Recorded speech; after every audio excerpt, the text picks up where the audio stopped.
तर भोरच्या शाळेमध्ये गॅदरिंग होती, गॅदरिंग मध्ये डायरेक्ट फुगेवाला येऊन लागलाय. मग काय डायरेक्ट नादच करून टाकलाय. मग इकडे ना आपली मित्र कंपनी बी आलेली होती. मग काय इकडे तर डायरेक्ट सर बी नाचायला लागून गेले आणि पोरं बी नाचायला लागून गेले.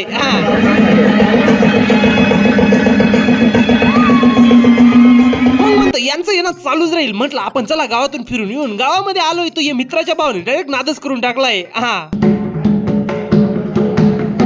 मग इथून निघालोय डायरेक्ट सलून मध्ये जाऊन पडलोय. मग काय थोडं खाचखुच करून घेतलंय डायरेक्ट आपल्या कॉलेजमध्ये आल्यानंतर समजलंय की आज बॉल बॅडमिंटनच्या मॅच आहे. म्हटलं येतो आपने को भी थोडाफार आता आहे. आणि नशीब आहे ना पहिली मॅच आपली लटकली. पण मित्राकडे इतका विश्वास करून मोबाईल दिला होता की म्हटलं यो मस्त व्हिडिओ काढेल, पण त्याने पुरे घाणी करून टाकली. कधी जमिनीची व्हिडिओ काढले, कधी माझे काढले, पण इतके ब्लर करून टाकले ना, नादुसका काम झालं. मग फायनली आमची मॅच झाली, पण मी तुम्हाला रिझल्ट सांगणार नाही कारण की आम्ही हरून गेलोय. पण हार की जितने वाले को नाना ब्लॉगर कहते इस वजह से है ना हमारा बदला है ना हमारे मित्रों ने ले लिया. असं तसा बदला नाही घेतलाय, डायरेक्ट ठासून घेतलाय. याद करती का पब्लिक. आणि आम्ही घराकडे निघालो तेव्हा आम्हाला समजलंय की पूर्ण महाराष्ट्र बंद केलं गेलंय. कारण की ना अजित पवार सर आहे ना ते प्लेन क्रॅश मध्ये मृत्यू पावले. आणि बऱ्याच दिवस नंतर आहे ना आज पहिल्यांदा कळून एवढं शांत शांत दिसलंय बरं का. मग आता आहे ना आपले कॉलेजचे इव्हेंट जवळ येत आहे, म्हणून आहे ना तुम्ही फॉलो करून घ्या. तुम्हाला सर्व इव्हेंट दाखवून देईल. भेटू पुढच्या ब्लॉग मध्ये. लाईक अँड फॉलो करून घ्या.